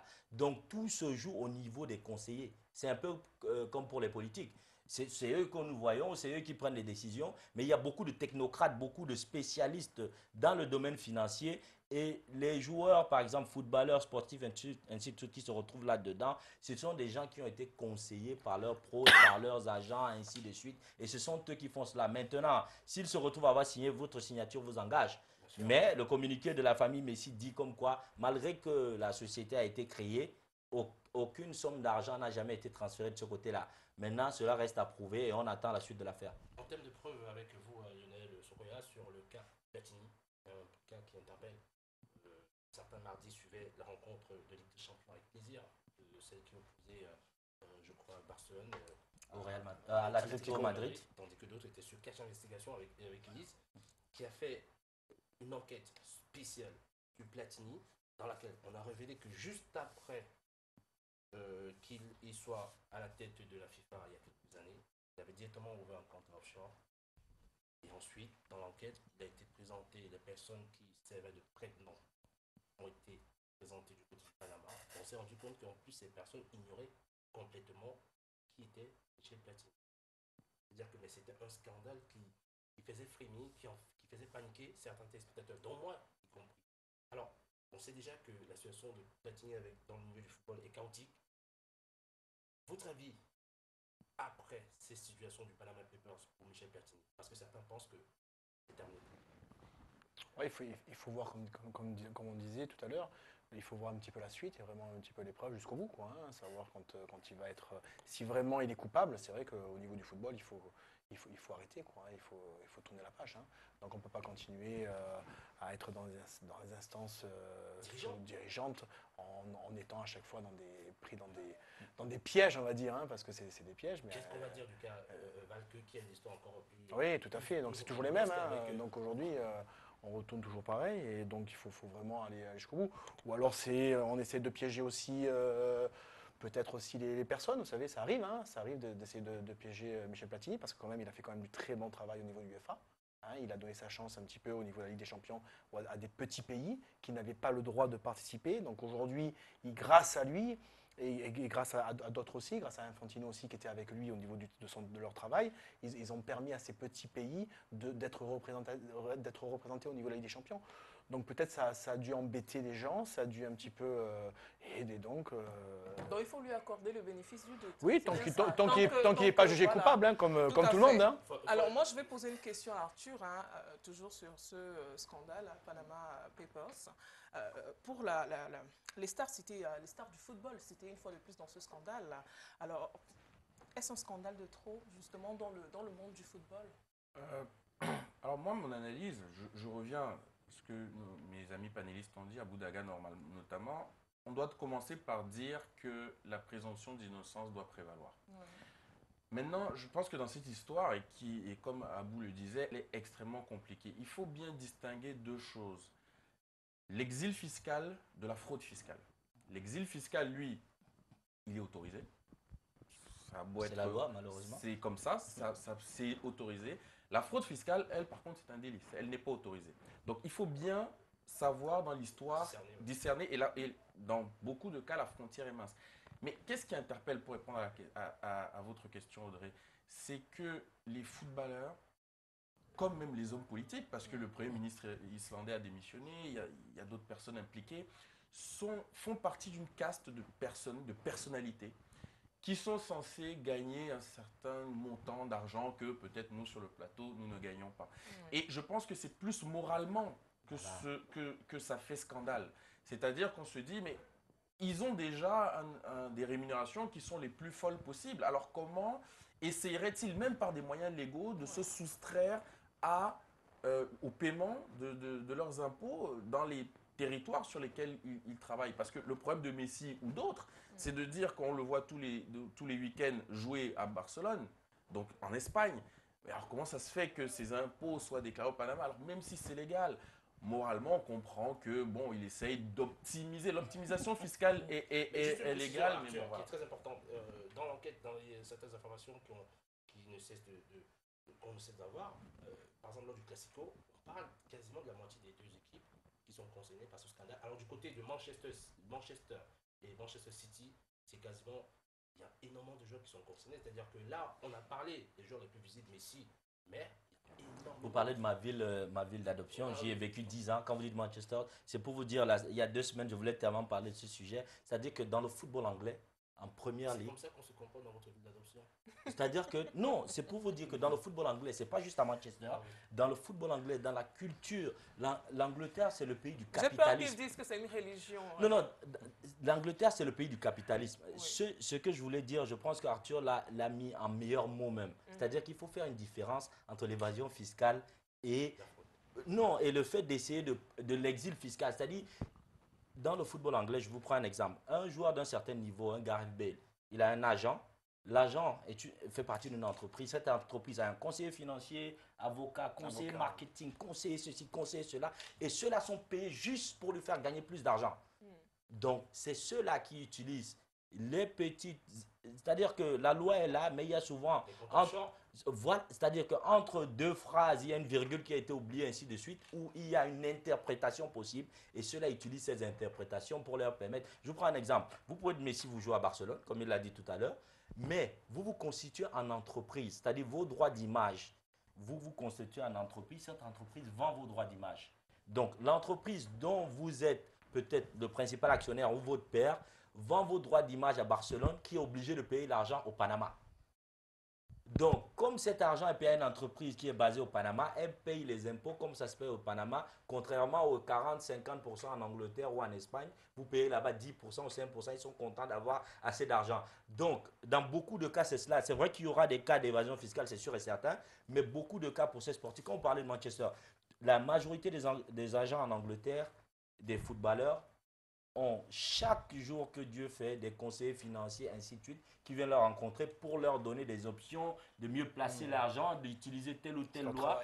Je vous ai donné l'exemple récemment avec Louis Sarah, on avait fait un truc comme ça, il avait investi assez d'argent, la loi avait changé, parce qu'il y avait une loi comme quoi, quand vous investissez dans l'industrie du film, les 2 années précédentes d'impôts, on vous fait un reversement de 50%, 40%. Et après qu'il ait investi, la loi a changé. Et il s'est retrouvé à perdre beaucoup d'argent. Mais il y a beaucoup de joueurs qui avaient récupéré de l'argent par cela. C'est pour ça que nous y étions allés. Donc, c'est-à-dire qu'il y a les faiseurs de loi et il y a ceux-là qui sont là pour essayer de défaire la loi. Tant que ça reste... Vous êtes dans le camp les faiseurs ou ceux qui essaient de la défaire? Moi, je suis dans le camp de ceux qui veulent ce qui est droit. Mais je suis vraiment dans le camp du côté moral. C'est-à-dire que là où c'est le plus dérangeant, c'est le côté moral. Mais le côté dérangeant du côté moral, ce n'est pas les joueurs, c'est le capitalisme en lui-même qu'il faut revoir. C'est-à-dire là, on va à un débat qui est peut-être sorti du football, mais c'est le capitalisme en lui-même. Nous, on va rester dans le sport, mais c'est le capitalisme même en lui-même qui pose un problème. Parce qu'aujourd'hui, on a l'ONU qui régit presque tous les pays du monde. Les lois financières, on doit tout faire pour qu'il n'y ait plus de paradis fiscaux. S'il n'y a plus de paradis fiscaux, on n'aura plus ces problèmes-là. Mais aujourd'hui, il y a encore des pays... Vous avez vu, la Suisse commence à donner plus d'informations. Elle s'est retrouvée sous pression, elle a dû donner des informations. Si on interdit à des pays des paradis fiscaux, où on interdit par exemple par la loi à un joueur qui joue en Espagne d'avoir une entreprise hors d'Espagne, on n'aura pas ces problèmes-là. Donc le problème, il est vraiment grand, c'est une sphère très large et je vous dis qu'il y a beaucoup de noms encore qui sortiront et qui surprendront les gens. Aussi, Très bien, on va sortir de cette thématique avec le Zap Net de la semaine qui va nous remettre véritablement au cœur du sport.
J'espère aussi que dans la soirée, Barcelone allait prendre une victoire face au Real. Mais bon, les choses ne sont pas passées.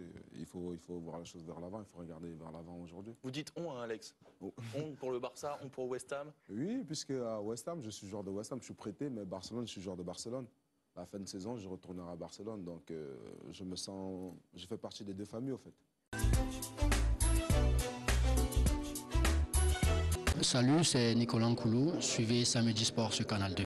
Retour sur le plateau Samedi Sport pour la suite des thématiques avec celle actuelle concernant le COCAN, le comité d'organisation de la CAN du côté du Gabon, qui est en train d'avancer en plein dedans par rapport à l'organisation, ou du moins à la réussite de cette compétition au Gabon. D'ailleurs, récemment, ils ont accueilli Gianni Infantino au Gabon pour inaugurer la mascotte officielle de cette compétition en 2017. Tandis qu'en 2017, au Cameroun, pas encore ce qu'il en est d'autres. La mascotte qui s'appelle Samba, il faut le rappeler. Merci de la précision. Alors, on est Audrey concernant cette thématique. Oui, justement, et la question, je vais la poser à Billy Outo qui nous a retrouvés sur ce plateau. Le Gabon est-il devenu la locomotive du sport en Afrique centrale de par ses infrastructures? Voilà, j'espère. Je crois que oui. Mais j'ai très mal quand je le dis, parce que je suis Camerounais. Mais après, comme c'est une affaire de zone CEMA qui est l'Afrique centrale, je suis quand même content aussi. Mais ça reste en Afrique centrale. Ça reste en Afrique centrale. Mais après, c'est le Gabon. Nous sommes Cameroun et on organise une CAN en novembre. Nous ne sommes pas prêts. Niveau infrastructure, le Cameroun n'est pas prêt? Non, nous ne sommes pas prêts, honnêtement. Moi, je vis à Yaoundé. Je vais au stade Omnisport régulièrement. Quand vous voyez l'état d'avancement des travaux, ça n'avance vraiment pas. J'étais à Limbé. Il aurait fallu que les Lions jouent contre l'Afrique du Sud et en moins 2 semaines, 1 mois comme ça, on essaie de faire un certain bricole. Mais là, je crois qu'après, ils ne continueront plus les travaux. Ils attendront en septembre ou alors à la veille de la CAN pour continuer à effectuer les travaux. Alors moi, j'ai envie de vous demander, avant de revenir sur ma question, la question de départ, qu'est-ce qui coince au niveau du Cameroun? Pourquoi ce problème d'infrastructure qui revient tout le temps? Je crois qu'il y a un problème de volonté. Il y a un problème de véritable volonté. Et des Camerounais, on a comme l'impression que des Camerounais se comportent chez eux comme des étrangers. Il y a beaucoup de blocus et les gens ne sont pas honnêtes. Parce que quand vous parlez de gens, vous parlez de qui exactement? Des dirigeants qui sont en charge d'eux? Les dirigeants qui sont en charge du sport. Oui. Et au niveau des infrastructures, il y a quelque chose. Quand vous prenez la comparaison entre le Gabon et le Cameroun, je vais directement rentrer dans le sujet ici. Oui. Il y a un signe fort, la volonté politique. Regardez, le président Ali Ben Bongo, il a reçu au Gabon Lionel Messi. C'est lui qui était le chauffeur de Lionel Messi. Oui. Il était presque au pied de Lionel Messi. Ça, c'est un signe assez fort. Gianni Infantino était au Gabon le 24 mars. Il a été très critiqué d'ailleurs. Hein. Pour cela, oui, pour le cas Messi, oui, tout à fait. Oui. On n'a pas compris comment un chef d'État africain puisse jouer le chauffeur d'un joueur. Et l'habillement de Lionel Messi n'a pas été dans la circonstance. Il faut quand même noter que ça a été très critiqué. Hein. Le président local gabonais a été très critiqué. Justement, vous parlez effectivement, Audrey. Non, je vais continuer, s'il te plaît. Il y a eu la pose des pierres du stade d'Oyem et le stade du Port-Gentil. Le président, il était là. Diani est arrivé, lorsqu'on donnait le nom de Samba, la mascotte, Diani était là. Le président de la République, Ali Ben Bongo, il était là. C'est-à-dire que c'est un président qui il est dans toutes les actions qui conduisent au sport. Ça, c'est la véritable volonté politique. Par contre, chez nous au Cameroun, et moi je le dis tout le temps, tant qu'il n'y a pas de véritable volonté politique, le mouvement sportif ne va pas avancer. C'est un peu ça. Et il y a un autre élément motivateur qui nous démontre effectivement que le Gabon, c'est la véritable locomotive de l'Afrique centrale. Vous voyez le footballeur Pierre-Emerick Aubameyang. Ça, c'est une autre motivation. Ça, c'est une autre motivation qui démontre effectivement que la CAN au Gabon sera bien organisée. Parce que si on regarde au niveau des stades, ils ont déjà organisé la CAN en 2012. Le bilan, il était, je ne vais pas dire très positif, Lionel vient de ce pays, mais quelque part, il était positif. Ils ont déjà eu deux stades là-bas, le stade de l'Amitié et le stade de Franceville. À ces deux stades, maintenant, ils vont greffer deux autres stades, le stade d'Oyem et le stade de Port-Gentil. Et ils vous disent que d'ici le mois de septembre, tout sera prêt. Les chantiers sont déjà sortis des terres. Par contre, au Cameroun, on est encore à la traîne. Maintenant, au niveau des infrastructures routières, je crois que c'est à ce niveau qu'il y a un petit couac. C'est à ce niveau qu'il y a un petit couac, mais au niveau des télécommunications, au niveau de la restauration, ils vont essayer d'arranger parce qu'ils ont déjà eu cette expérience en 2012. Ça fait qu'on va juste copier le positif, on va rejeter le négatif, et à ce négatif, on va ajouter le positif. Ça va faire donc on pourra avancer. Et moi, je crois que de ce côté, au Gabon, je crois que ce sera possible, mais par contre, au Cameroun, j'ai beaucoup peur. Lionel Sekoyo, tu permets que je pose la question. Edith Giscard, vous qui venez du Gabon, pensez-vous que le Gabon a tout pour réussir une bonne CAN? Oui, je pense, parce qu'au-delà des 4 stades là, les deux qui sont déjà et les deux qui vont venir, ils ont d'autres stades aussi, hein, des stades d'entraînement, ils ont 6 stades d'entraînement. Ouais, non, ils ont des terrains synthétiques, il y a le stade de 205, ils ont un grand stade à Manga, ils ont le stade de Mitam. Donc c'est pas que 4 stades, c'est ça qui est important. Parce qu'aujourd'hui, c'est vrai qu'ici, moi je viens d'arriver, il n'y a rien, quoi. Il n'y a pas grand-chose. Hein. C'est grand vide. Vous êtes un peu dur avec le Cameroun. Hein? Non, je ne suis pas dur. Non, il y a des stades en construction quand même. Il y a espoir, je veux dire. Il y a espoir, oui. On ne va pas tout voir en noir quand même. Non, mais je veux dire, mais c'est vrai que c'est bientôt. C'est bientôt, hein. C'est bientôt. Très bien, on va évoluer, messieurs et dames, avec un petit reportage, un documentaire, n'est-ce pas, qui nous a été posé par la Fédération gabonaise pour voir exactement comment sont les évolutions du côté du Gabon. Et mise en musique par le Cocan Gabon est en marche. La CAN, projet de développement tous azimuts, lieu d'échange, rendez-vous des cultures, arrive à pas de géant. Plus qu'en 2012, pour cette 31e édition de la CAN, le Gabon s'apprête à relever le défi. Et mise en musique par le Cocan Gabon est en marche. La CAN, projet de développement tous azimuts, lieu d'échange, rendez-vous des cultures, arrive à pas de géant. Plus qu'en 2012, pour cette 31e édition de la CAN, le Gabon s'apprête à relever le défi. Il joue. De retour sur le plateau de Samedi Sport pour la suite. Et mise en musique par le Cocan. Cette émission, oui. Justement, le Cocan. Alors, avec vous, Lionel et Yves aussi, Boudaga, qui est tout le temps au Gabon, qui peut bien sûr nous relater un tout petit peu comment est l'évolution. Oui, non, je pense que aussi il ne faut pas oublier, on n'a pas parlé du grand stade Omar Bongo qui est en construction en plein centre-ville de Libreville. Le stade qui va abriter le match d'ouverture et la finale. Et ce stade est un stade géant.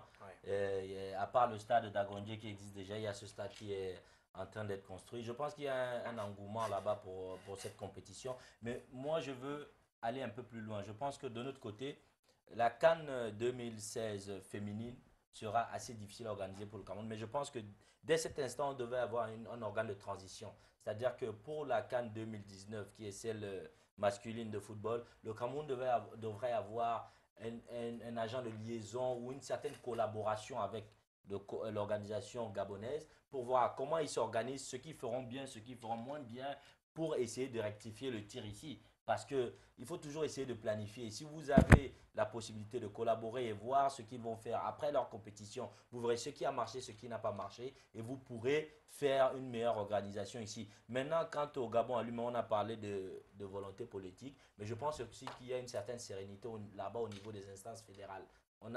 Vous savez, c'est l'État qui organise la compétition, mais il y a un organe technique qui est la fédération en général, qui s'occupe de tout ce qui est pratique. Et je pense que là-bas, il y a une certaine sérénité que nous n'avons pas eu ici au Cameroun pendant 2, 3, 4, je ne sais pas combien d'années sur le plan fédéral. Donc cette compétition-là, on l'attend avec beaucoup d'impatience. Je pense que tous les Gabonais aussi l'attendent avec impatience. Et on espère que ça se passera vraiment bien, que ce sera une belle fête et que le Cameroun pourra faire autant, sinon mieux. Alors, Bidi, votre réaction qui était attendue concernant toujours l'organisation du côté du Gabon qui se déroule plus ou moins bien, nous sommes quand même en 2016, c'est-à-dire que ça semble être prêt pour 2017. Oui, ça semble être prêt. Et il y a aussi il y a autre chose. C'est-à-dire que vous savez, l'organisation d'une Coupe d'Afrique, c'est vrai, comme Abou l'a dit, c'est l'État qui organise. Mais quand elle est mal organisée, c'est la fédération qui endosse. Parce que si aujourd'hui, on suspend peut-être la fédération gabonaise de football, je prends le cas avec le Maroc. Le Maroc n'a pas pu organiser, ils n'ont pas organisé la CAN en 2015. Qu'est-ce qu'on a fait? Ce n'est pas l'État qui a été suspendu, c'est la fédération qui a été suspendue. De ce fait, les dirigeants de la fédération, le sachant, qu'est-ce qu'ils font? Ils s'immiscent dans tout le mouvement qui va concourir à la bonne organisation. Et je veux aussi dire quoi? L'organisation d'une CAN, ce n'est pas que sur le plan sportif. L'organisation d'une CAN vous permet de booster votre économie. Et l'économie gabonaise, elle est en train de grimper aujourd'hui. C'est un pays super émergent. Par contre, au Cameroun, on ne le comprend pas. Vous savez que lorsque vous organisez une CAN, ça crée des emplois. La CAN 2010 au Gabon, par exemple, elle a créé près de 50 000 emplois. Et il y a eu des bénéfices. Et là, ça a fait que sur le plan économique, comment est-ce que je veux le dire, le pays a eu quelque chose de bien. Parce que c'est un pays qui est en train de vouloir passer au niveau de la croissance. Il parle d'émergence en 2025, le prof. Au Gabon? Oui. Non, je crois qu'ils pourront arriver. Ils ont un bon chef d'État. Je crois qu'ils pourront arriver. Parce qu'avec... Pour dire qu'au Cameroun, nous n'avons pas un bon... Non, c'est pas... Attention, attention à ce que vous dites. Lionel, on va sortir avec vous concernant le cas du Gabon, votre expérience de ce côté-là. En termes d'infrastructure, c'est vrai que la comparaison a été faite il y a quelques minutes. Mais aujourd'hui, surtout avec la comparaison avec l'Europe, enfin, le Gabon est sans doute un peu plus loin. Mais on sent une nation qui est en train, on parle sportivement en termes d'infrastructure bien sûr, on sent une nation qui est en train de se mettre dans au niveau des normes internationales. Oui, c'est une nation, on est proche un petit peu de l'Europe, on va dire. Ouais. Et au niveau des clubs, il y a pas de médias. Oui et non, je veux dire, il y a une différence. Je pense que au niveau du Cameroun, il y a des meilleurs joueurs, il y a une meilleure équipe, il n'y a pas de comparaison. Il n'y a pas de comparaison. J'avais un entraîneur espagnol dans mon centre de formation à Dagayon Star qui m'avait dit quelque chose qui m'a toujours marqué. Le mot était peut-être fort parce que le mot n'allait pas avec les êtres humains, mais c'était un entraîneur espagnol, Manu Calleja, et quand il était venu, il m'avait dit « Vous avez la matière première ». Et c'est comme pour le cacao, le café, ainsi de suite. Nous, on a la matière première, mais on passe le temps à l'importer parce qu'on n'a pas les usines de transformation et tout ce qu'il faut pour produire ici. Le Cameroun a la matière première. Beaucoup plus que le Gabon. La qualité de footballeur, le talent, on est un pays plus peuplé, c'est aussi normal dans ce sens, mais on a ce fighting spirit, la niaque, ce côté, la qualité des footballeurs, le Cameroun en a un peu plus, mais malheureusement, on n'a pas les infrastructures, l'organisation, la mentalité qu'il faut pour être peut-être le meilleur pays d'Afrique en termes de sport ou de football. Moi, je voulais rajouter quelque chose. C'est vrai qu'il y a des infrastructures, mais aujourd'hui, par rapport à ce que moi je vois à Garoua, par rapport à notre centre de formation, aucun club là-bas n'a les infrastructures que nous pouvons avoir nous, au complexe. Hein. Et à quoi c'est dû? Une volonté aussi, hein, parce que... encore peut-être ça. Si, c'est une question de volonté. Pas les mêmes moyens financiers. C'est une question aussi de volonté, de vouloir progresser, tout ça. Et c'est vrai que nous, au niveau agarois, le complexe, c'est quand même très très bien. Coton, c'est une grande exception au Cameroun. Il ne faut pas oublier que Coton, c'est vraiment, comment on dit, le sort-homme. C'est-à-dire c'est le doigt qui sort, qui dépasse les autres. Au Cameroun, aujourd'hui, il n'y a aucun club. On ne parle même pas de la qualité des infrastructures de Coton, qui a même des infrastructures tout court. C'est-à-dire un club de première division au Cameroun, il n'y en a aucun qui a ses propres installations. Alors c'est une question de volonté, hein, comme le disait je ne sais pas qui sur ce plateau, ou alors c'est une question de moyens aussi. Je pense que est-ce que tous les clubs ont les mêmes moyens financiers? Donc, par le passé, il y avait des mécènes dans le football qui ont mis beaucoup d'argent et cet argent aurait pu peut-être être utilisé pour faire des infrastructures, pour faire des choses sur la durée. Malheureusement, peut-être n'ont pas été bien conseillés, peut-être ils n'y ont pas pensé, ils ne l'ont pas fait. Mais aujourd'hui, les clubs n'ont pas assez de moyens, n'ont pas assez d'entrées ou de revenus pour pouvoir le faire. Mais Coton a été assez malin à un certain moment parce que Coton avait le soutien d'une entreprise parapublique qui est la Sodé Coton. Je vous dis bien que beaucoup d'équipes à Douala, Yaoundé et ainsi de suite, lors des 10 dernières années, n'ont pas eu le soutien financier que Coton recevait, mais il a été bien utilisé. Tout à fait, c'est l'intelligence des dirigeants aussi. Absolument, non, le tout n'est pas de recevoir l'argent, c'est ce que vous en faites. Exactement, parce qu'au Gabon, il y en a. Hein. Mais à bout, avant Coton Sport, il y a eu des clubs, vous vous rappelez, de prévoyance qui étaient sponsorisés par la CNPS. C'est comme je le disais tout à l'heure, c'est-à-dire qu'ils n'ont pas su à ce moment-là que c'était une partie extrêmement importante qu'il faut laisser quelque chose. C'est aujourd'hui que nous voyons au Cameroun des clubs avec leur propre bus. Un bus occasion, je ne sais pas combien ça coûte, c'est pas si cher que ça. Mais il y a des clubs de première division au Cameroun, millions de supporters, milliards de supporters, qui n'en ont pas. C'est cette saison que je vois Bamboutous avec son propre bus. C'est-à-dire que, vous savez, moi j'ai eu la chance, j'appelle ça la chance, d'entraîner en Ligue 1 au Cameroun avec DAC, en Ligue 2 puis en Ligue 1 avec DAC. C'était une belle expérience, mais c'est une expérience qui montre que dans notre football, parce qu'il n'y a pas de moyens, on n'aime pas les gens qui donnent beaucoup d'attention aux détails. C'est-à-dire, l'une des conversations qui m'a toujours marqué avec Arsène Wenger, c'est quand il avait dit, dans le football, tout ce qui fait la différence, c'est les tout petits détails. C'est-à-dire que tout le monde peut avoir la chemise, mais celui qui la boutonne un peu plus de soie paraît parfois plus beau que l'autre. C'est-à-dire que ce sont ces petits détails que nous n'aimons pas être mentionnés au Cameroun. Chaque fois que vous mentionnez les petits détails, on considère que vous en faites un peu trop, c'est pas pour nous, c'est ainsi de suite. Et c'est ça qui fait que nous sommes encore à ce niveau. Mais un jour ou l'autre, ça changera. Très bien, on vous remercie tout le monde pour votre présence. Bien sûr, Audrey Jola parmi nous, Aboudaga, Lionel Sequoia, et bien sûr Bioto et Arthur Donwanet. Monsieur et dames, ce fut un plaisir. Sachez en tout cas que nous, sur ce plateau ce soir, et comme d'habitude, ça nous a dit sport. Si vous, chez vous à domicile, ça nous a dit sport, alors retrouvez-nous pour les prochaines aventures de Samedi Sport.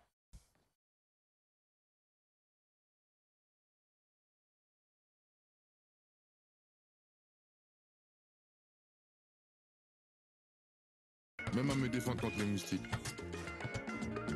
Au fait, je m'appelle Didier. Et eux, ce sont mes copains. Pas eux. Eux, ce sont nos ennemis. Les moustiques porteurs du paludisme. Le but, c'est de ne pas se faire piquer et d'en tuer un maximum. Comme ça. À ce jeu-là, on était les meilleurs, mes copains et moi. Mais c'était un sport dangereux. Les moustiques revenaient toujours plus nombreux. Alors que nous, devenir footballeur m'a permis de beaucoup voyager. Et même si je suis toujours resté le petit Didier pour certains, je suis aussi devenu Drogba pour beaucoup d'autres. Moi aussi, je l'ai eu le paludisme. Et oui, je vous l'ai dit, il suffit d'une seule piqûre. Pourtant, si on multipliait les moustiquaires, on pourrait gagner contre le paludisme. Et croyez-moi, c'est encore plus efficace qu'un ballon. Oui, on peut gagner contre le paludisme. Decimos no al racismo. Nee tegen racisme. Nein zu Rassismus. Non au racisme. No al racisme. No to racism.